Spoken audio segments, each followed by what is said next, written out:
안녕하세요. 안녕하세요. 반갑습니다. 안녕하세요. 네. 황종호 베드로 신부입니다. 네, 이영주 모세 수사 신부입니다. 반갑습니다.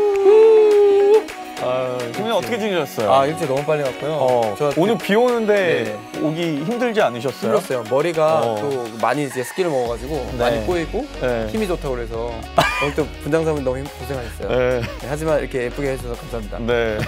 마음에 드세요? 마음에 들어요. 네네네. 일주일 동안 저는 놀라운 일 하나 생겼는데 어떤 일이요? 지하철 타고 가다가 그 모녀분께서 네네. 저를 알아보시고 다음이요? 네. 이런 느낌이구나. 진짜요? 인사를 해주셨어요. 중세 라이브 잘 보고 계시다고 그래서 진짜 큰 감동 받았습니다. 그러셨구나. 예. 아니 그래서 사실은 모이세 신부님이 카톡으로 이렇게 보내주셨을 때 저도 이제 지하철 타고 가고 있었거든요.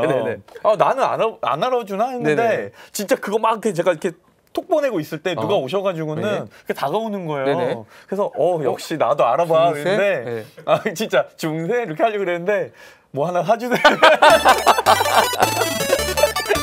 진짜 슬픈 일주일 보내셨네요. 네, 저는 행복한 일주일 보냈습니다. 근데 모이세 신부님 요즘에 좀 이게 오늘만 해도 서울에서는 또 많은 확진자가 또 나와가지고 조금 전까지 보셨는데 확인하셨는데 500명이 좀 넘었던 것 같은데 그래서 일일 최다를 기록할 것 같다고 하는데 혹시 모이세 신부님도 자가격리를 좀 해보신 적 있어요? 저는 한 번도 안 해봤어요. 제 주변에 자가격리 하신 분은 많고 왜냐면 저희 수사님들이 외국에서 들어오신 경우가 있어서 따로 자가격리 하시는 수사님들은 봤는데 저는 한 번도 안 했어요. 그러시군요. 그러니까 요즘에는 좀 자가격리하는 분도 좀 많으시고 주변에 그래서 밀접 접촉자로 이렇게 분리가 돼가지고 맞아요. 자가격리 하시는 분도 또 많으시더라고요. 맞아요. 요즘 많습니다. 그래서 특히 또 아이가 있는 분들은 또 회사랑 또 이렇게 집에만 계시고 또 시간이 또 하는 만큼 우리에게 소중해지는 것들이 많잖아요. 그래서 전에는 집이 어떻게 보면 그냥 잠만 자던 공간에서 지금은 이제 더 안락하고 편안한 공간으로 더 의미 있게 다가오는 주거 공간이 더 의미 있게 다가오는 공간이 됐고요. 어떻게 보면은 우리에게 있어서 가장 기본적인 권리잖아요. 맞습니다. 안락하고 편안한 집. 그렇죠. 그래서 오늘은 이 집에 대한 이야기를 좀 여러분하고 나눠보려고 하고요. 설마 오늘도 특집? 오늘도 특집이에요. 저희는 끝날 때까지 계속 특집. 와, 일반 방송 그리워지네요. 근데 오늘 할 얘기가 진짜 너무 많아요. 너무 많죠. 너무 많아요. 너무 많아서 저희가 잡다한 얘기는 싹 빼고 싹 빼고 빨리빨리 진행하도록 하겠는데요. 지금까지 잡다 했던 것 같아요. 일단 그거 빼고 그러면은 빨리 시작기도 해야 될 것 같아요. 시작기도도 빠르게 남들보다 빠르게 뽑아보겠습니다. 설마 또 집 특집이라 집 주제 나오는 건 아니겠죠? 아니에요. 제가 예언을 했잖아요. 아까 시청자분들 나올 것 같다. 예언을 했는데 과연 그 예언이 맞을지 보겠습니다. 비슷해. 외로운 사람들. 저도 외로워요. 오늘 밤 외로워요. 그럼 오늘 밤 외로운 황종호 신부님에서 기도하겠습니다. 자, 그럼 외로운 사람들에서 기도하겠습니다. 성부와 성자와 성령의 이름으로 아멘. 사랑이신 주님, 우리 주변에 많은 외로운 사람들을 위해 기도합니다. 이 외로움이 주변에 사람이 없는 것이 아니라 관심을 받지 못하거나 이 세상에서 자신의 존재를 잃어버리거나 자신의 존재를 느끼지 못할 때 본인 스스로는 외로움을 느끼는 것 같습니다. 자신의 노력보다는 주변에 있는 사람들이 외로운 사람들을 위해 따스한 손길을 건넬 수 있는 용기를 허락하소서. 그리고 그 용기를 받아들여 외로움보다는 사랑으로, 따뜻함으로 이 세상을 함께 살아갈 수 있는 사랑을 내려주소서. 이 모든 말씀 우리 주 예수 그리스도를 통하여 비나이다. 아멘. 성부와 성자와 성령의 이름으로 아멘.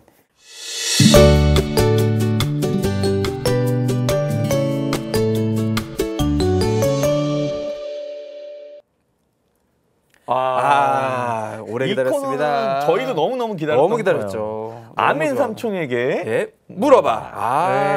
너무 오래 기다렸어요. 너무너무 기다렸어요. 첫 번째 영상부터 빨리빨리 가죠. 네, 좋습니다. 저희 영상 준비한 게 많기 때문에 질문 각오하고도 한번 들어보겠습니다. 첫 번째 영상 보여주세요. 보여주세요. 아이고. 예진이 안녕. 안녕하세요. 저는 주혜진이에요. 근데 동물이랑 새는 왜 있는 거야? 궁금해요. 알려주세요.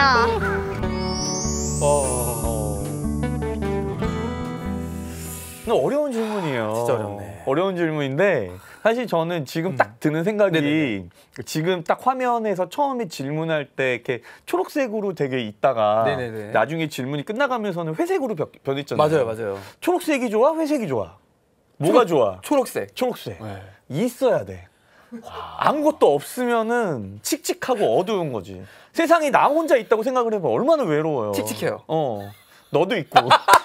쟤도 있고. 아, 이렇게 회색이 됐을 때. 이렇게보다. 칙칙하네. 그래 나무도 있고, 그리고 동물도 있고, 이 모든 것들이 다 같이 있을 때 얼마나 아름다워요. 보신이 좋았다. 아, 저는 제가 어렸을 때 즐겨하던 게임이 있었어요. 네네네. 심시티라고. 들어보셨나 모르겠네. 심시티가 어렸을 때 그걸 했다고요? 어렸을 때 했는데 심시티 게임이 네. 이게 뭐냐면은 이제 건물을 짓고 도로를 놓고 이렇게 하는 거예요. 네네. 내가 도시 설계를 잘하면 사람들이 막 모여요. 근데 거기 단점이 하나 있어요. 새하고 동물이 없어. 그러니까 건물이랑 자동차랑 도로를 놓는데 없어요. 밋밋해. 근데 하다가 질려요, 그냥. 자연은 질리지 않거든요. 그쵸. 그러니까 하느님께서 만드는 창조의 창조 질서는 다 이유가 있다. 그러니까 우리가 지금 아파트에 지금 요즘에는 막 새들도 많이 없고 나비 보기가 참 힘들어요. 서울에는. 없죠. 그러니까 옛날에는 뭐 나비도 있고 그리고 그런 지금 질문 들으면서 그런 생각을 해봤어요. 딱 집 밖에 나갔는데 사슴이 뛰어다니는 거야. 얼마나 그 토끼가 막 있고. 토끼고 이거. 동심 파괴를 하자면 할 수 있다. 우리 물어봤잖아요. 네. 또. 그리고 또 하나는 또 그 아멘 삼촌이 예전에 그 복숭아밭을 갔어요. 아, 네. 배밭에 갔는데 원래는 왜 갔어요? 왜 갔을까요? 서리하러. 아니요. 거기 수녀님들이 운영하는 그 농장에 갔는데 네. 수녀님들이 저한테 빨간 통을 주는 거예요. 이거 뭐예요? 수녀님 그랬더니 요즘에 벌이 없어가지고 사람들이 그 꽃가루를 다 이렇게 찍어줘야 된대요. 네네. 그래서 제가 벌이 없어졌구나. 그러니까 그런 게 벌도 그렇고 파리도 그렇고 나비도 그렇고 그렇죠. 새도 각자의 그렇고. 역할이 있는 거예요. 각자의 역할이. 그래서 그 역할로 네. 하나님께서 먼저 창조하시고 그 다음 인간을 창조하셨잖아요. 맞아요. 최한정님께서 우리 인간도 동물이고 인간과 동물하고 다 같은 존재입니다라고 네. 이렇게 보내주셨어요. 네, 맞아요. 근데 그 창세기를 보면 2장 18절에 하느님께서는 그러니까 그게 세상 창조 이야기가 1장하고 2장하고 두 번 나오게 두 번 되는데 나오죠. 네네. 2장에서 보면 이제 사람을 먼저 창조하시고 난 다음에 사람한테 협력자를 만들어줘야지 네네네네. 하고는 여러 가지 동물들을 만들어서 만들죠. 데려다가 이제 사람의 이름을 붙여주잖아요. 그러니까는 사실 하느님께서 동물이나 새를 만든 건 이 세상에 다 같이 서로 도우면서 잘 살라는 의미로 처음에는 만드셨던 거고, 그쵸? 네. 그런 생각이 드네요. 좋습니다. 네. 아, 연우 안녕. 엄마, 근데 왜 엄마는 왜 내가 궁금한 거 있으면 왜 사진을 찍는 거야? 뭔데? 아빠는 왜 이렇게 만들고 또 만들고 또 만들고 적당히 만들었는데 왜 또 만드는 거야? 아, 그러게. 야, 엄마를 놀래게 하는 질문이죠. 지금 우리 연우한테 어떻게 좀 좋은 말씀 해주세요. 아니 오늘 저는 저녁을 먹으면서 그 생각을 했는데요. 네네. 사실 오늘 저녁에 소불고기 먹었잖아요. 전골. 소불고기. 네, 소불고기. 네. 근데 이게 한 번 먹고 두 번 먹고 또 먹고 싶더라고요. 그러니까 먹고 또 먹고 싶은 거야. 사실은 아파트도 사실은 그거에 만족해야 되는데 자꾸 욕심을 내는 사람들이 있기 마련이고 또 필요한 사람도 있기 마련이고 그렇게 해서 자꾸 만드는 게 아닌가. 네. 저는 연우의 질문을 보면서 네. 너무 곰곰이 생각을 해도 답이 없는 거예요. 네네. 아직 얘기 안 하려고요? 그래서 혹시 이거를 좀 도와주신 사람이 없을까? 왜냐하면 우리 연우는 엄마랑 친해서 맨날 엄마 옆에 붙어 있거든요. 그래서 엄마가 이 얘기를 잘 듣고 오히려 연우한테 잘 설명해 주면 좋겠다라는 생각으로 네네. 전문가가 오면 어떨까 싶었는데 오늘이 무슨 특집? 집 특집. 세상에. 저희가 이렇게 또 뭐 맞춰서 준비한 건 맞춰주는 아니에요. 거 아니에요. 그건 또 PD님이 또 네 번째 문제를 배치한 이유 이런 거 아니에요. 네네네네. 아니고 자, 그래서 집 특집이잖아요. 네. 그래서 오늘은 그래서 저희가 이슈 인사이드에서 네네. 한번 이걸 다뤄보면 어떨까 싶습니다. 이슈 인사이드. 그래서 우리 네. 맹현균 기자님 네. 이렇게 같이 네네. 모시고 네. 집 이야기에 대해서 부동산과 주거 이야기를 좀 이렇게 나눠보려고 하고요. 네. 저희가 또 아까 네. 가톨릭 시선으로 본다고 했잖아요. 그러니까 네네. 먼저 저는 가톨릭 시선을 비교하기 전에 네. 일반적인 시선도 봐야 하고 그쵸. 그거를 통해서 가톨릭 시선을 비교해야 되나 그죠, 봅니다. 그죠. 예, 그래서 맹영 네. 기자님 모시고 네. 이야기를 듣는 게 그런 어떨까 이야기를 싶습니다. 나누도록 하겠습니다. 네. 그리고 또 그 전에 네네. 사실은 제가 또 좀 부러운 게 있었어요. 아, 당연하죠. 아. 전 알아요. 뭐가 부러운지. 아니 혼자만 난 알아. 나 뭐가 부러운지. 혼자만 그렇게 하는 아. 나도 해야 된다는 생각이 들었거든요. 지지난주였죠? 네네네. 부러운 게. 네. 아니 근데 또 마침 일부러 그걸 하러 간 거는 아니었고 아까 제가 카톨릭픽에서 우리가 얘기했던 것 중에 네네네. 순교자 성월과 관련된 이야기를 했잖아요. 맞아요. 근데 올해가 또 김대건 신부님, 최양호 신부님 탄생 200주년이잖아요. 아, 맞습니다. 그래서 그 해를 기념하는 의미로 또 순교자들을 기억하면서 또 하나 행사가 전시회가 있어요. 오. 1898 갤러리에서 네네네. 9월 3일부터 근데 9월 3일은 너무 사람이 많이 올 것 같으니까 4일부터 와달라고 이렇게 부탁을 하셨는데 16일까지 네. 그리고 9월 8일은 저녁 8시까지 직장인을 위해서 더 이렇게 연장해서 연다고 하고요. 그래서 영혼의 벗 김댕헌, 최양업을 만나다 해서 그 두 신부님을 같이 이렇게 모셔놓은 여러 가지 작품들을 전시할 건데 근데 그 중에 김영주 이멜다 선생님의 최양업 신부님의 성화가 있어요. 그 우리 저희 매일 미사 보시면 걸려 있는 그림이거든요. 근데 그거 원본. 원본이 엄청 크다면서요? 네, 맞아요. 진짜 실제 인물 크기로 그려져 있어요. 그래서 그 그림을 보러 제가 베론 성지에 다녀왔거든요. 또 이제 특파원하셨겠죠? 네, 그래서 가서 간 김에 요 그림이에요, 요 그림. 간 김에. 네, 간 김에 그래서 저도 영상을 좀 찍어왔어요. 좋습니다. 아주 궁금한데 한번 봤으면 좋겠습니다. 보시죠.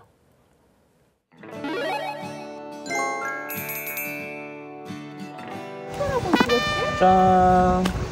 안녕하세요. 황정호 베드로 신부입니다. 이영주 모이세 신부님이 지난번에 솔매성지를 다녀왔잖아요. 네, 안녕하세요. 중세 라이브를 시청해주시는 여러분 반갑습니다. 저는 지금 김대건 신부님 탄생 200주년 행사에 있는 솔매 현장에 나와 있습니다. 저도 질 수 없다. 최양업 신부님 숨결이 또 최양업 신부님의 흔적이 남아있는 베론 성지에 제가 왔습니다. 여기는 소성당인데요. 소성당에서 최양업 신부님과 더 가까이 한번 다가가 보도록 하겠습니다. 가시죠. 근데 이게 확실히 천정은 이렇게 보시면 아시겠지만 배 같은 느낌이 있어요.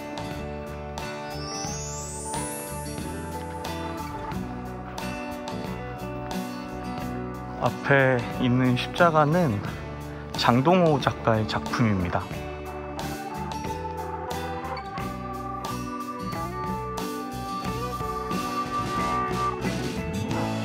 강실이 있고요.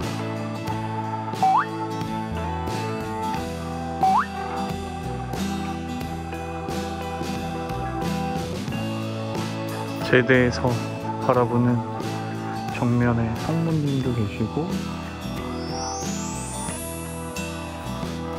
스테인드글라스가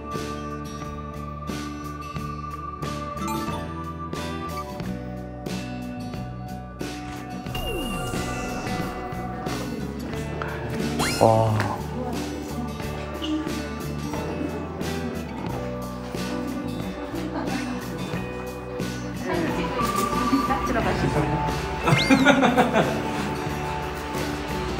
아니 그림을 내리니까 갑자기 앉아 있다가 벌떡 일어나서 빨리 가서 이렇게 약간 그런 느낌인 거야. 그러니까요. 네. 그러니까는 선생님이 그림을 안 그리실 수가 없어요. 그러니까 아무리 있는 걸 보면 그거는 열심히 이렇게 그리고 손도 제가 이렇게 느낀 건데 손이 이렇게 그러니까 이분 되게 바른 분이시구나 그런 느낌이 오게 손이 맞아요. 지금은 최양업 신부님 묘소로 올라가고 있습니다. 최양업 신부님 묘소로 올라가고 있는 중이에요. 숨 차다. 그래도 오늘은 바람이 불어서 날씨도 시원하고 오랜만에 한 것 같아요. 십자가의 길도 여기서 같이 마치면서 여기가 아니라고요? 이렇게 올라왔는데? 근데 여기는 뭐 여기는 그냥 성직자 묘지예요? 아, 다시 내려가겠습니다. 저쪽으로 올라가는 거는 한참 올라가고 그럼 일로 올라가야 돼요? 여기 길을? 빨리 오세요. 아직도 한참 남았어.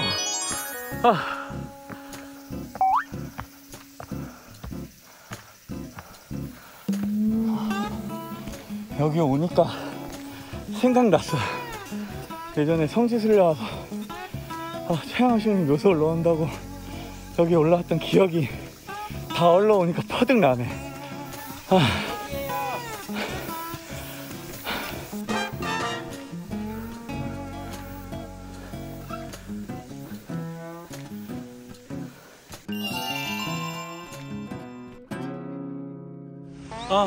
네, 오늘 어떠셨나요?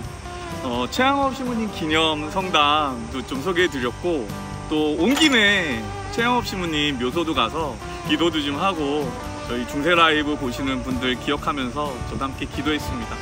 여러분 중세 라이브에서 만나고요. 또 9월 4일 특별 기획전 갤러리 1898로 오세요. 들어와.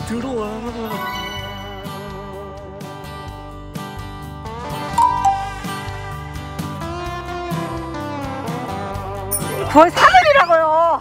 9월 3일이에요? 9월 3일입니다.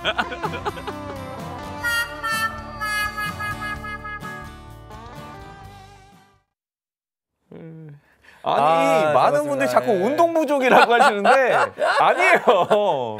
아니 이게 감출 수가 없어요. 아니 그게 아니라 좀 드러났어요. 가까운 거리라고 생각하고 네. 되게 빨리 올라갔어. 처음에 올라갈 때. 금방 갈 것 같은데. 아니 금방은 금방이에요 사실. 사실 네. 금방인데 네. 한쪽을 너무 빨리 올라갔다가 또 너무 빨리 내려와서 반대편을 막 거의 뛰듯이 올라가니까. 이거 이렇게 지금 신부님 변론하다가 이거 지금 소개해드린 거 아닙니까? 지금 갤러리 빨리. 갤러리 예, 갤러리 날짜. 9월 3일 날부터 네. 9월 16일까지고요. 근데 시작하는 날은 좀 너무 많은 분들이 많으니까, 모일 예. 것 같으니까 조금 시간을 두고 천천히 오시면 더 좋을 것 같고 저희 CPBC에서도 이 작가님들을 다 다큐를 찍었어요. 이 작품을 어떻게 제작하는지 네네네. 어떤 마음으로 어떻게 이 그림과 이런 작품들을 만들고 계시는지를 저희가 이제 촬영을 했고 네. 그래서 19분의 작가들과 같이 이렇게 다큐를 찍었고요.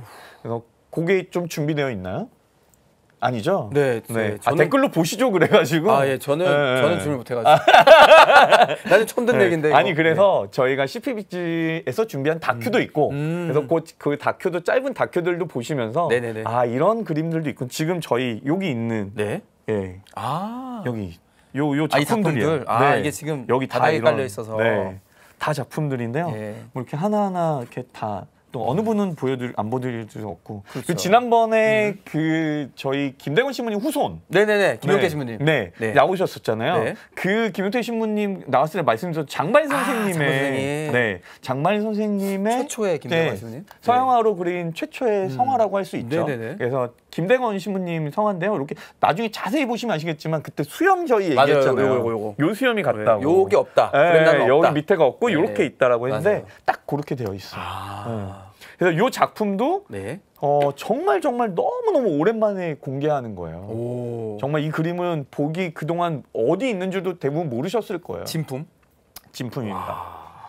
카톨릭 신학대학 전래박물관에 보관되어 있었거든요. 올해를 위해서 정말 묵은 때를 벗고 이렇게 나왔습니다. 와, 꼭 가봐야겠는데요. 하지만 9월 3일은 피해달라. 네, 9월 3일은 피하고요. 4일부터 16일까지. 그 신부님 때문에 9월 4일에 몰리는 거 아닙니까? 아니요. 9월 8일은 또 저녁 8시까지. 네. 예, 좋습니다. 이 정도 이렇게 말씀드리고 이제 빨리 다음 코너 넘어가야 될 것 같아요.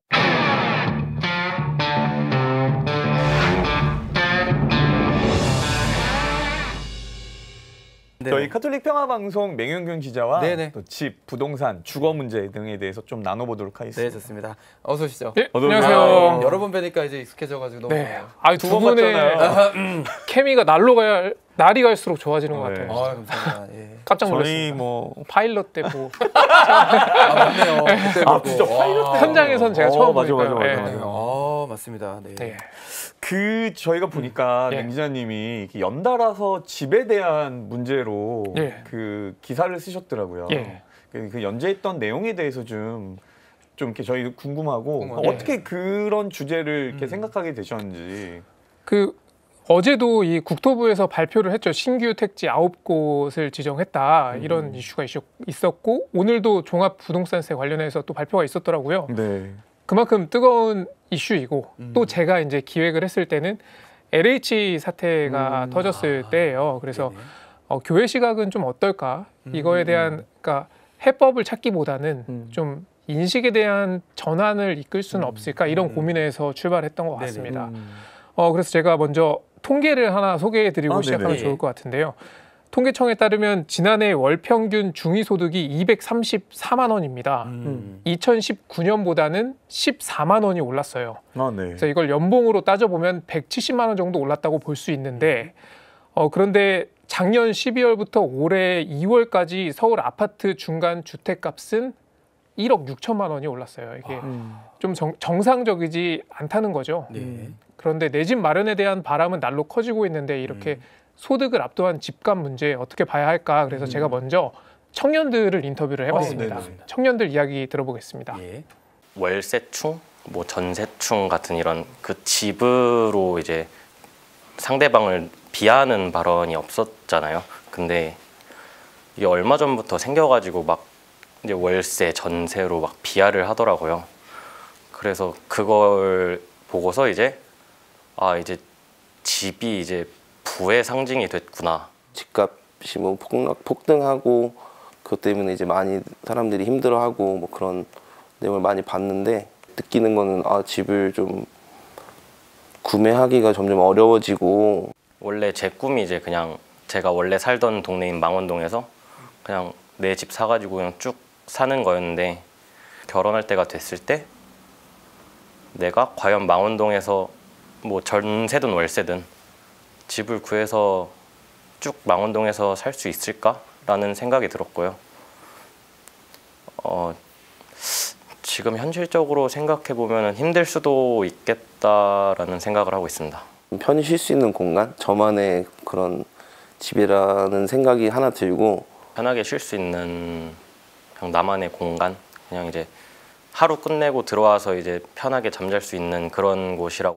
먼저 청년들 인터뷰 어떻게 보셨습니까? 네. 좀 그러니까 사실은 저희는 이렇게 하느님께 봉헌한 사람으로서 네네네. 어떤 집에 대한 생각을 사실 그렇게 하지는 못했잖아요. 네네네. 근데 이렇게 저는 이렇게 보다 보니까 저 청년들한테는 너무나 절실한 문제인데 저걸 도대체 어떻게 풀어나가야 될까도 사실 전 좀 막막하네요. 너무 말하는 내내 우울함이나 목소리부터 예. 좀 약간 분위기가 맞습니다. 다운이 되어 있으니까. 예. 그리고 제가 인터뷰하면서 느꼈던 게 저 청년들이 나는 이제 집을 재산으로 생각하지 않는다. 없어도 된다. 그냥 내 몸 누일 공간만 있으면 되지 않겠냐 이렇게 얘기를 하는데 네. 그게 어떻게 보면은 좀 체념같이 느껴지는 거예요. 예. 그러니까 희망이 없어져서 체념같이. 실제로 이 국토교통부가 2020년 주거 실태조사 보고서가 있는데요. 국토교통부에 네. 이 응답자 가운데 87.7%가 내 집을 보유해야 한다 이렇게 답을 했어요. 그리고 이 퍼센트는 매년 증가하는 추세고요. 그래서 보면은 인터뷰에서 답은 저렇게 했지만 살 수 있다면 사고 싶은 마음이 있을 거예요. 사람은 누구나 좀 안정적인 상태를 추구하니까요. 그러니까 사실 그거에 대해서 좀 저도 말씀을 드리면 예. 캠프 갔다 오다가 예. 이제 갑자기 이제 전화가 왔어요. 모르는 번호로. 그래서 뭐 어느 부동산입니다. 뭐 이렇게 하더니 저기 뭐 어디 개나리 아파트 뭐 청약 되셨죠? 하면서 뭐 전세 놓으실 거죠? 하면서 물어보는 거예요. 근데 이제 뭔 소리야? 하고는 잘못 거셨어요 하고 끊었어요. 근데 진짜 거의 1시간 동안 전화가 끊이지 않고 계속 오는 거예요. 모르는 번호로 계속 부동산에서 뭐 청약 되셨다고 하면서. 그래서 처음에는 잘못 거셨다고 하다가 그 생각이 든 거예요. 이거 부모님이 나 몰래 청약 넣으셨나? 그래서 이제 살짝 기대하는 마음으로 집에 전화 걸었어요. 어머니 제 이름으로 청약 늦었어요?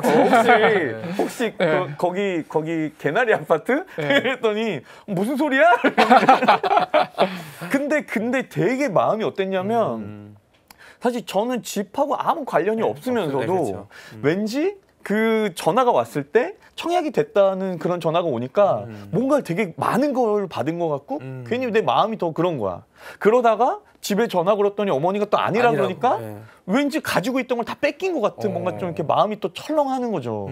그러니까는 사람의 마음이라는 게 사실 우리도 다 버렸다라고는 하지만 뭔가 이렇게 내 앞에 주어졌을 때 어떤 그런 욕망이 사실 그렇게 버린다는 게 사실은 너무 쉽지 않은 일이고 그 유혹 앞에 흔들릴 수 있는데 세상을 살아가는 사람 특히나 저 청년들 같은 경우에는 얼마나 더 간절하겠어요. 이게 실제 삶으로 다가오는 문제인데. 그런데 이 전국 자가 가구의 연소득 대비 주택 가격 배율이 5.5배거든요. 그러니까 이 말이 연봉을 5.5년 동안 한 푼도 안 쓰고 모았을 때 집을 살 수 있다. 그런데 좀 더 이걸 좁혀서 이 경실련에 따르면 30평 정도 되는 서울 아파트 한 채 사려면 25년이 걸린다고 합니다. 돈 한 푼 안 쓰고요. 제가 이런 통계들을 보면서 좀 기사 제목을 정하게 됐거든요. 그 기사 제목을 마테오복음 8장 20절에서 따왔는데 혹시 읽어주실까요? 읽어주십니다. 그러자 예수님께서 그에게 말씀하셨다. 여우들도 굴이 있고 하늘의 새들도 보금자리가 있지만 사람의 아들은 머리를 기댈 곳조차 없다. 특히 청년들에게 내 집 마련이나 나의 보금자리를 마련하는 것은 좀 남다른 의미가 있잖아요. 그래서 요즘 뉴스 보면 청년들이 영혼까지 끌어모아야 집을 산다고 영끌이라고 하죠. 그런데 내 집 마련하기 어려운 이유가 있다면 뭐가 있을까요? 저도 이거를 취재하면서 부동산 전문가에게 물어봤어요. 한번 이야기 듣고 계속해서 말씀 나눕니다. 10년 정도 열심히 일하면 내 아파트를 살 수 있다라는 희망이 있어야 됩니다. 근데 사실은 젊은 직장인들이 결혼을 하고 아이를 낳고 내 집을 갖는 것은 너무나 먼 미래에 도저히 이루어질 수 없는, 접근하기 어려운, 사실은 이제 규격화된 아파트들이 등장을 하면서 이게 시장에서 얘기되는 상품처럼 되면서 이게 이제 내가 주거를 하는 곳에 있는 편안한 공간이 아닌 재테크의 수단으로 완전히 변모가 됐다, 이렇게 말씀드릴 수 있겠죠. 결국 보면은 우리나라는 좀 토지가 사유화가 돼서 사적 이익으로 좀 전환해서 생기는 문제가 심각하다, 이렇게 볼 수 있는데 가톨릭 교회가 지적하는 부분이 토지 주택의 좀 공공성입니다. 사실 어떻게 보면 부동산 가격이 오른 이유가 그 주변 환경이 살기 좋아졌기 때문에 사람들이 선호하는 공간으로 바뀌었기 때문이지 않겠습니까? 예컨대 나라에서 지하철을 놓고 도로를 깔고 학교 짓고 공원 조성하고 이런 것들이요. 근데 이런 게 공적으로 개발된 거잖아요. 그런데 이 집값 상승의 이익은 사적으로 더 많이 취하게 되는 거죠. 만약 이 부동산 가격으로 좀 불로소득이 생겼으면, 과도하게 생겼으면 좀 합당한 세금을 부과하는 것이 좀 공정성과 과세 투명성 이러는 길일 텐데 그런 인식 자체가 좀 부족하다, 이렇게 느꼈습니다. 교회에서 이야기하는 어떤 재화에 대한 가르침은 보편 목적성을 이야기를 하잖아요. 그래서 이게 그러니까 사유재산을 부인하는 건 아니지만 그래서 뭐 사회주의나 이런 것처럼 뭐 다 뺏고 나눠주고 뭐 이런 의미는 아니지만 그 사유재산을 인정하지만 그 모든 재화가 사실 어디에서 왔는가? 그냥 하느님께서 우리에게 잘 살고 행복하라고 우리에게 잠시 맡겨주신 거다라는 그 어떤 공공적인 의미가 사실은 제일 큰 그 가치를 가지고 있거든요. 가톨릭 안에서요. 이제는 우리 가톨릭 시선을 좀 볼 필요가 있을 것 같은데, 가톨릭 안에서 도시 빈민들, 약자들을 위해서 해볼 수 있는 구체적이고 적극적인 방안들이 있을 거라 생각이 드는데, 가톨릭에서 주거 문제 해결 방안 어떻게 찾을 수 있을까요? 그래서 제가 한 신부님을 섭외를 해서 인터뷰를 했어요. 근데 그때가 이제 LH 사태가 좀 많이 이슈가 될 때여서 제가 질문을 했어요. 이 LH 사태 어떻게 보셨냐. 그러니까 좀 예상치 못한 답변이 돌아왔거든요. 이것도 한번 같이 보시죠. 분노 안에는 어떤 아쉬움이냐면은, 저도 그래요. 제가 수도자임에도 불구하고 나한테 숨겨진, 우리 조상님께서 내게 남겨진 땅은 없나? 우리 부모님은 도대체 뭘 하신 거지? 이런 아쉬움이 깔려 있는데, 여기에 마찬가지로 나도 좀 그래봤으면 하는 같은 욕망들이 있다는 사실이죠. 그러니까 내가 뭐 월세로 살든 아니면 집을 보유하든 이 비용과 이익의 차이가 좀 적어야 되는데 미국만 해도 이 임차인과 임차료 부담액과 임대인의 그 세금 부담액이 별 차이가 없다고 해요. 하지만 우리나라는 소유권이 주거권보다 절대적인 우위에 있는 거죠. 그리고 교회에서 강조하는 거는 주거권이 보장돼야 된다. 이렇게 하는 거고요. 어떤 경제가 이게 발전해 오면서 좀 우리나라는 약간 좀 부동산이나 이런 것들이 좀 다른 방향으로 이렇게 좀 풀렸던 것 같아요. 근데 저는 신부님 말씀이 되게 좀 인상적이네요. 아 재밌어, 솔직해. 그러니까 내 마음도 그러니까 사실은 아까 부모님이 날 위해서 청약을 넣으셨나? 약간 뭐 아니라고 그러니까 또 약간 좀 실망스럽고 사실 그러니까 우리 마음이 사실 그렇죠. 그러니까 이 말은 누구나 좋은 집 또 아니면 재산 증식에 대한 욕망이 있다고 봐야 되는. 사제라고 하더라도 아닌가요? 더 좋은 일을 많이 할 수도 있으니까 돈을 벌어서. 근데 좀 이 땅에 대해서도 우리가 좀 생각을 해볼 필요가 있는 것 같은 게 땅이 이렇게 존재하는 이유만으로도 우리 사회가 함께 지출하는 비용이 있잖아요. 예를 들어서 뭐 군대, 뭐 경찰, 치안 이런 것들도 그냥 경찰 없으면 이 군이 없으면 내 땅을 어떻게 지키겠습니까? 근데 고대 로마에서는 이 땅 주인이 직접 군대도 가고 무기도 직접 사고 자기 땅에 도로도 직접 깔고 이렇게 했다고 해요. 그러니까 내 재산이니까 내 재산에 들어가는 비용을 내가 쓴다 이런 생각이 있었던 거죠. 그래서 저는 보유세를 좀 이런 개념으로 봐야 하지 않을까. 당장 바꾸기 힘들더라도 조금씩이라도 이런 인식 전환이 있어야 되지 않을까라고 생각을 하고 있고요. 뭐 사실 이런 문제에 대해서는 우리가 좀 가톨릭적으로 생각한다고 한다면 사실은 아까도 제가 말씀드렸던 것처럼 어떤 재화의 보편 목적성을 제일 먼저 많이 생각을 해야 될 것 같고 저는 프란치스코 교황님께서 하신 말씀 중에 그거 생각나는 게 있어요. 그러니까 내가 어려운 이웃들을 도운다는 건 그 이웃에게 나에게 있는 음식을 나눠주는 게 아니라 내 옆자리에 앉도록 이렇게 자리를 만들어주는 것이라는. 근데 그 말씀이 저는 좀 되게 인상적이었거든요. 그러니까는 법이나 제도나 아니면 국가가 이게 그런 것들을 아무리 다 이렇게 다 완벽하게 만든다고 한들 사실은 우리가 살아가는 삶을 다 그렇게 뭐 법이나 막 이런 걸로만 다 갈 수는 없잖아요. 그리고 최근에 올해 있었던 우리나라 이렇게 이런 일들을 보면 아무리 뭐 법으로 이렇게 억누르려고 한다 그래서 그게 억눌려질 수가 없으니까 맞습니다. 사실은 각자가 가지고 있는 생각들과 가치관이 사실은 변해야 되는 부분이고 근데 그런 측면에서 생각해 봤을 때는 그리스도인으로서 어떤 마음을 가져야 되는 근데 뭐 물론 그렇다 그래서 모두가 다 그렇게 살아야 되라고 강제할 수는 없어요. 그렇게 살아가야 되는 이상형이 있는 거죠. 우리 사도행전에 나오는 초대 교회 공동체처럼. 근데 사실은 알면서도 그렇게 살아간다는 건 되게 어려운 일이에요. 사실 뭐 맹 기자님께서 말씀하신 것 중에 아직 많은 부분 제가 좀 깨닫고 있는데 그건 나중에 한번 정리를 한번 해서 또 한번 나눠드리도록 하고요. 근데 아까 신부님이 그 말씀만 하지는 않으실 것 같아요. 그렇게만 딱 끝나면 너무 재밌게만 말씀하시 끝날 것 같아요. 맞아요. 신부님도 한 말씀 더 다른 말씀 하셔야지. 그렇죠. 그 이번에는 좀 정말 있어요. 그런 말씀. 네네. 딱 마음을 울리는 얘기가 있습니다. 한번 직접 보시죠. 그런데 그 욕망들은 누구는 실현시키고 누구는 실현시킬 수 없고 하기 때문에 더 큰 박탈감 같은 걸 느끼는 것이 우리 현실이라는 거죠. 집과 관련돼서 덧붙여서 여기 특히 신앙인들은 이곳에서 사실은 신앙이 전수된 공간이었어요. 처음에 성당이 아니었다고요. 할머니가 손녀들에게 손자들에게 이야기를 전해줬던 곳인데 즉 하느님께서 어떤 분이신가가 이야기가 됐던 공간인데 이제는 그런 공간이 아닌 것 같아요. 그렇죠. 사실 집은 원래 그렇죠. 그러니까 어떤 본래 그 곳이 가져야 되는 의미보다는 다른 쪽으로. 그래서 사실 교회도 그래서 어떤 뭐 부자가 잘못됐다고 얘기하진 않잖아요. 단지 어떤 재물을 탐하는 그 마음을 항상 경계하라는 예수님의 가르침이 있는 거죠. 사실 근데 저도 그래요. 사실 저도 더 갖고 싶고 그리고 뭐 우리 경계?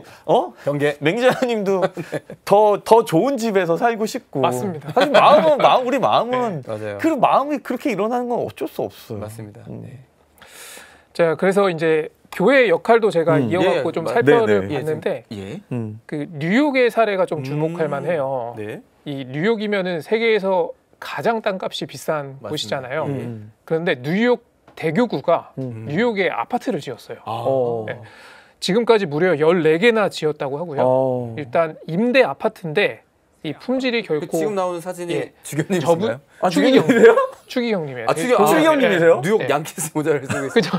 뉴욕 양키즈 모자 쓰고 나오셔가지고 저런 아파트를. 네. 그러니까 이게 무조건 다 저소득층만 사는 게 아니라 다양한 계층 사람들이 함께 살아요. 그런데 좀 특이한 점은 집 크기가 같더라도 소득에 따라서 월세가 좀 다르래요. 이 부분도 되게 재밌어요. 네. 라이브를 하시는 거예요, 유튜브. 유튜브를 본인이? 신자 여러분, 제가 지금 여기 아파트 여기 축복식에 나와 있습니다. 이런 그리고 요 앞에서 같이 음식 나눔도 하고 그랬던. 실제로 저거는 교회에서 움직이는 모습을 보여주는 거잖아요. 사실 근데 되게 어려운 문제이기는 진짜 어려운 문제죠. 그럼요. 근데 뉴욕 대교구는 이런 집 문제가 심각해서 1970년대부터 이런 저소득층의 주거 문제 해결에 관심 갖고 이른바 집 3억을 시작했다고 합니다. 물론 교회만 한 건 아니겠죠. 신자들의 지원 그리고 지자체의 협력이 같이 있었기 때문에 가능한 일이고요. 지금도 뭐 500세대 규모 아파트가 건설 중이고 1,500세대는 좀 실행 직전에 있다고 합니다. 또 지금 이제 막 이런 얘기하면서 댓글창에서도 이제 뭐 각자 의견이 다 다르니까 뭐 이런저런 이야기들도 이제 막 다 있어요. 근데 사실 저희가 근데 이 이야기를 오늘 이제 하는 거는 뭐 무엇이 다 옳고 그르다라는 것보다는 그러니까 우리가 최종적으로 가야 될 어떤 이상향적인 우리 그리스도 하느님 나라의 공동체가 어떻게 가야 되는 건 어디로 가야 되는가에 대한 이야기를 좀 드리려고 하는 것 같고 그 생각이 들었어요. 이게 이제 지금 이제 교회도 요즘에 하도 어떤 이야기를 했을 때 각자의 방향에서 여러 가지 이야기들을 듣게 되잖아요. 근데 이제 예전에 레오 13세 교황님께서 새로운 사태라고 그 사회교리 첫 번째 어떻게 보면은 카톨릭 교회의 사회교리 첫 번째 회칙이었어요. 근데 이제 그 회칙을 내셨을 때 그 새로운 사태 그 회칙을 두고서 사회주의자들과 자본주의자들 양쪽으로부터 다 공격을 당하셨던 거예요. 그래서 사회주의자들은 사유재산을 인정하고 그러면서 어느 정도의 자본가들의 그 권리를 이해하는 어떤 그런 내용의 글을 문제 삼으면서 너는 가진 사람들의 편을 드느냐라고 또 그렇게 공격을 했었고 또 자본주의자들은 그 노동자들의 어떤 그 권리와 그들이 받아야 될 어떤 노동의 가치에 대해서 이야기를 한 그 내용을 문제 삼아서 너는 너무 좌파적이고 극진적이지 않아 하면서 그런 식으로 또 공격을 당했던 거예요. 그런데 이제 교회는 세상 속에서 이걸 통해서 어떤 뭐 정치적인 어떤 다른 이익을 얻으려고 하는 것이 아니라 세상 속에서 하느님 나라를 어떻게 살아갈지에 대한 것들을 이야기해 나가는 과정이잖아요. 그래서 이렇게 보시는 분들도 보시면서 이런 부분도 있고 또 이렇게 생각할 수 있고 사실 세상은 다 하나로만 이렇게 딱 통일될 수 없기 때문에 그래서 그런 것들을 좀 다양하게 생각하실 수 있으면 더 좋겠다 생각이 들어요. 좋습니다. 교황님 말씀을 그 이제 프란치스코 교황이 이제 권고 사랑의 기쁨에서 가정은 가족 수에 맞춰 품위 있게 사는 데 적합한 주택을 공급받을 권리를 지닌다 이렇게 말씀을 하셨어요. 그러니까 인간 존엄에 따른 기본적인 주거권 그리고 가정과 주택이 뗄 수 없는 관계임을 강조한 거라고 보이는데요. 제가 교황님의 인사를 하나 소개해 드릴까 하는데 매주 수요일에 일반 아련이 있잖아요. 신자들 만나서 이제 교리 교육을 해주시는 건데 항상 끝날 때마다 하는 인사가 있어요. 제가 읽어드리겠습니다. 제가 성대모사는 못하지만 조금만 이태리어로 해주세요. 약간 좀 해주세요. 그러면 불어로 대답해 줄 거예요. 마지막으로 제가 읽어드릴게요. 마지막으로 제 시선은 늘 그렇듯 노인, 병자, 젊은이, 신혼부부에게 갑니다. 항상 이렇게 인사를 하세요. 아마 내일도 분명히 이렇게 인사하실 거예요. 근데 제가 왜 그러실까 이렇게 생각을 해봤는데 아마 교황님이 생각하시기에 이 사람들이 지금 이 사회에서 좀 가장 힘든 사람들이 아닐까. 그래서 더 친밀감을 보여주시는 게 아닐까. 이런 생각을 해봤고요. 여기에 대해서 제가 그 서울대교구 정의평화위원회 위원이신 박동호 신부님한테도 한 말씀 여쭤봤거든요. 한번 들어보시죠. 대표적으로 많이 말하는 건 우리의 젊은이들입니다. 젊은이들은 뭐 노동할 기회도 본인들이 거부한 게 아니라 앞에 기성사회가 노동의 일자를 줄인 다음에 젊은이가 진입하잖아요. 그럼 젊은이들 같은 경우에는 노동의 기회도 없어?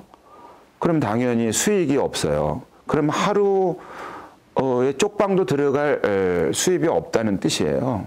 프란치스코 교황께서 노인들 얘기를 많이 하고 젊은이들 얘기를 많이 하는 배경에는 그런 배경이 있는 겁니다. 사실 우리가 교회 내에서 가장 고통받는 사람을 가장 우선적으로 생각하자. 이 말에는 다들 동의를 하시죠. 하지만 뭐 새로운 정부의 정책에 따라서 내 집값이나 내 재산의 손해가 예상되면 또 선뜻 동의하기 어려운 것도 사실이에요. 예. 아니 사실 하느님 말씀도 그래요. 하느님 말씀도 멀리서 보면은 다 좋지. 근데 사실은 딱 그 말씀이 나의 문제로 다가와서 딱 걸리면 되게 어려워요. 십자가가 멀리 있을 때는 아 예수님 감사합니다 이러지만 그 십자가가 나한테 탁 와서 내 어깨에 딱 걸머지게 됐을 때는 아 주님 왜 저한테 이 십자가를 주셨어? 이렇게 나오기 마련이거든요. 맞아요. 그래서 이 기회에 제가 이렇게 취재했던 내용들이 어떤 대안을 제시하고 이럴 수는 없는 내용이에요. 근데 다만 좀 신앙인이라면 내 집값이 떨어졌을 때 분노하기보다는 이게 좀 더 취약 계층에 돌아갔으면 좋겠다 이런 아니 처음에는 분노하지만 처음에 분노하고 한번 화는 내야 돼. 이게 공평하게 잘 분배되면 아니 왜냐면 마음에 쌓아두면 안 돼. 이거는 해서 한번 확 하고 한번 하고 화는 어떻게 감출 수 없으니까. 그러니까 한번 터트리고 난 다음에 그 다음에 이제 좀 생각을 해서 같이 다 잘 살아보자라고 이렇게. 사실 건강보험 문제도 이게 처음부터 이렇게 보장이 넓게 폭넓게 지원됐던 거 아니잖아요. 조금씩 확대가 됐던 건데 이런 문제도 집 문제도 좀 이렇게 차근차근 단계를 밟아 나갔으면 하는 바람입니다. 제가 또 최근에 뉴스를 보니까 자발적으로 혼자 사는 청년들이 많아졌다고 그래요? 하죠. 아니 경제적인 근데 경제적 부담도 맞습니다. 있고 수도원으로 오세요. 같이 삽시다. 그런 좋은 대안이 있는 거죠. 저희는 한 건물에 28명 살고 있어요. 그런 식으로. 아니 그리고 그 노래도 있잖아요. 형제들이 옹기종기 뭐 좋기도 좋으시고 여기까지 할게요. 네. 아이고 이렇게 얘기하면서 또 시간이 또 훌쩍 갔어요. 훌쩍 갔어요. 아마 그것도 있지만 댓글로도 또 많은 또 대화도 나눠주시고. 아 그리고 또 맹지아님이 이런 여러 가지 자료들 뭐 이야기하면서 설명을 해주니까 또 인터뷰한 내용들도 좋고 나중에 신문 기사도 다시 한번 또 찾아보고 유튜브에도 또 있죠. CPC 뉴스에 또 올라와 있죠. 그래서 그런 것들도 한번 봤으면 좋겠고 어떻게 우리가 바른 길을 걸어가야 되는지도 뭐 이것저것 생각할 수 있으니까. 사실 뭐 의식을 전환하는 데 있어가지고 그런 많은 정보들, 좋은 정보들을 보는 게 더 중요하니까. 아, 너무너무 감사드리고 또 다음에 또 인사드리도록 하고 저희는 보내드리죠. 또 이제 보내드리도록 하겠습니다. 감사합니다. 고맙습니다.